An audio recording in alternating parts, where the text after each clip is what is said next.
네, 국토교통위원회에서 활동하고 있는 이소영 의원입니다. 언론인 여러분, 남한강 휴게소를 주목해 주십시오. 지금부터 그 이유를 설명해 드리겠습니다. 남한강 휴게소는 중부내륙 고속도로 위에 현재 남양평 IC 바로 옆에 있는 휴게소입니다. 서울 양평 고속도로가 개통되고 정부가 추진해온 강상면 종점 안으로 결정이 되면 그 강상면 종점으로부터 1km 거리 내에 만들어지는 휴게소가 되게 됩니다. 이 휴게소는 올해 12월에 오픈할 예정입니다. 그런데 오픈을 4개월 앞두고 있는 올해 8월에 갑자기 민자 사업자가 정해지고 그 민자 사업자에게 사업권이 넘어가게 됩니다. 우리나라 제정고속도로의 휴게소는 총 207개가 있습니다. 그 207개의 휴게소 중 90%에 해당하는 휴게소는 도로공사가 100% 자금을 투입해서 건설하고 임대를 하게 됩니다. 그 임대 사업자에게 보장되는 사업권 운영 기간은 5년에 불과합니다.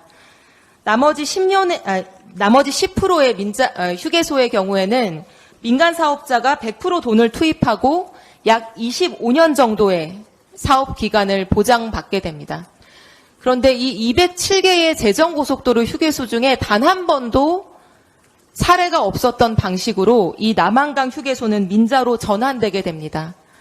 총 사업비 271억 원 중에서 도로공사가 이미 229억 원을 투입해서 건물을 다 지어놓은 시점에서 민간 사업자는 42억 원의 돈만을 투입하고 15년의 사업 기간을 보장받게 되었습니다. 이것은 사례가 없다는 점, 그리고 민자 전환의 조건이 굉장히 유리하다는 점만 보더라도 특혜의 의구심이 크게 제기될 수밖에 없는 사안이라고 할 수 있겠습니다. 그런데 이 남한강 휴게소를 이렇게 이례적이고 유리한 조건으로 사업권을 획득한 사업자가 바로 2021년에 윤석열 테마주로 꼽히며 코스닥 주식시장을 들었다 놨다 한 테마주 기업이라고 하는 것입니다. 이 기업은 많은 경제지와 주식 전문가들로부터 윤석열 당시 후보와 대학 동문일 뿐 아니라 관련된 회사다라고 하는 평가를 받으며 윤석열 대선 후보가 국민의힘에 입당해서 후보로 나가겠다고 말한 그 즈음에 기존 주식 가격보다 가격이 5배, 5배 이상 급등했고 마지막에 안철수, 윤석열 단일화 선언이 되고 나서 그 전후에는 12%나 주가가 급등했던 기업입니다. 이런 이례적인 특혜성 민자 전환이 왜 이렇게 윤석열 테마주에 해당하는 기업에게 배정되었는지 윤석열 대통령이 직접 설명하고 해명해야 할 일이라고 생각합니다. 그러나 더 큰 문제가 있습니다. 여러분, 휴게소의 매출액은 인근 고속도로의 교통량에서 직접적인 영향을 받습니다. 통행량이 많은 특히 서울로 가는 고속도로가 바로 1km 거리에 생긴다고 한다면 이 휴게소는 그 수익성이 굉장히 높게 평가될 수밖에 없습니다. 그런데 새누리당 국회의원 출신인 한진규 도로공사 사장이 2월에 취임하고 그 직후에 이 남한강 휴게소를 민자 전환하기 위한 용역이 실시됐습니다. 이 용역에서 서울 양평 고속도로는 교통량 산정에 전혀 고려되어 있지 않습니다. 이 민자 사업자의 15년 사업기간 내에 서울 양평 고속도로는 개통될 것이 매우 유력시되는 고속도로이고 더구나 그 분기점이 바로 불과 걸어서 갈 수 있는 1km 거리에 건설됨에도 불구하고 또 이번 국토부가 밝힌 것처럼 교통량이 그렇게 많이 늘어난다라고 하는데도 불구하고 수익성을 평가하는 데 있어서는 이것이 누락된 것입니다. 만약 도로공사가 229억 원을 투입한 휴게소를 민간 사업자에게 넘겨주기 위해서 이 수익성 분석에 가장 중요한 서울 양평 고속도로를 의도적으로 누락했다라고 한다면 그것은 도로공사에게 손해를 끼치는 배임 행위에 해당할 수 있다라는 점을 밝혀두겠습니다. 그리고 한 가지 교통량과 관련해서 드릴 말씀이 있습니다. 이번 국정감사 시작하기 불과 며칠 전 국토교통부는 강상면 종점 안의 경제성 분석 결과를 발표했습니다. 그 경제성 분석 결과 발표의 요지는 원안에 비해 강상면을 종점으로 하는 변경안이 BC가 0.1이 더 높고 고로 더 경제성이 높은 대안이라고 하는 것입니다.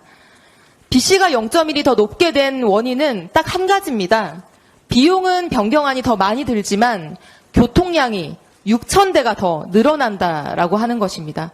그러나 이 6,000대의 교통량이 늘어난다라고 하는 것이 얼마나 허무맹랑한 것인지 제가 4가지 질문을 원희룡 국토부 장관에게 던졌습니다. 그런데 원희룡 장관은 자신은 모른다. 전문가에게 물어보라라고 하면서 어느 질문에도 답변하지 않았습니다. 우리 언론인들께서 그리고 국민들께서 보시고 판단해 주시기 바랍니다. 서울 양평고속도로의 원안과 수정안은 서울에서 북광주 분기점까지는 노선이 동일합니다.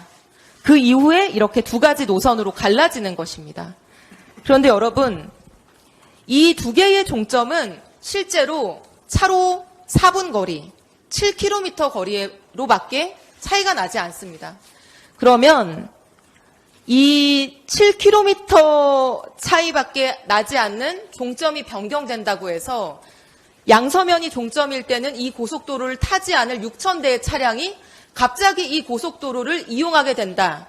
이것이 상식적인 설명인지 판단해 주시기 바랍니다. 2번째는 이 긴 노선 중에 인구 밀집 지역은 서울에서 북광주 분기점까지 해당하는 곳에 인구가 밀집되어 있습니다. 이 부분이 전체 교통량에서 70%를 차지합니다. 북광주 분기점에서 양평에 있는 종점까지는 전체 교통량의 30%밖에 차지하지 않는 주로 논밭이 있는 저개발 지구입니다.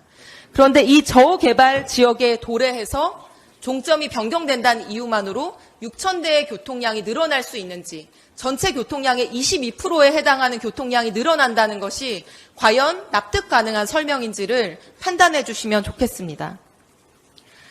그리고 잘 아시는 바와 같이 양평군의 인구는 12만 정도입니다. 바로 아래에 있는 여주시를 다 합치더라도 여주시는 11만 정도에 불과합니다. 그러나 이 서울 양평 고속도로의 경제성을 획득하게 했던 가장 중요한 요인, 3기 신도시의 인구가 25만입니다. 그런데 이 3기 신도시, KDI가 발표한 예타 보고서를 보면 이 인구 25만의 3기 신도시가 유발하는 신규 교통량은 여기 보시는 바와 같이 1,000대에 불과합니다. 25만 명의 배후 수요를 가지고 있는 하남과 남양주의 신도시가 유발하는 교통량이 1,000대에 불과한데 양평에서 종점이 7km가 바뀐다고 6,000대가 늘어난다, 6배가 늘어난다라고 하는 것은 전문가가 아닌 사람들이 볼 때에도 납득하기 어려운 부분일 것입니다. 마지막으로 이번 국토부가 발표한 자료를 보면 이 고속도로가 송파구 도로에 직접 연결되는 경우와 연결되지 않은 경우의 교통량 차이를 분석해 놨습니다. 아시다시피 송파구는 65만 명 인구를 가지고 있고 송파구에 직접 연결되는 강남 3구를 합치면 160만 명의 인구가 이 고속도로를 직접 탈 수 있는지 없는지에 따라 얼마나 교통량이 차이가 나는지 분석한 결과를 보시면 4,000대밖에 차이가 나지 않습니다. 인구 65만 명의 송파구의 도로에 직접 연결하는 경우에 4,000대밖에 늘어나지 않는 교통량이 어찌하여 양평군에서 종점이 7km 옮겨진다고 해서 그보다 훨씬 더 많은 1.5배의 교통량이 늘어날 수 있는지 국토부는 명확히 설명하고 답변해야 할 것입니다. 이상입니다.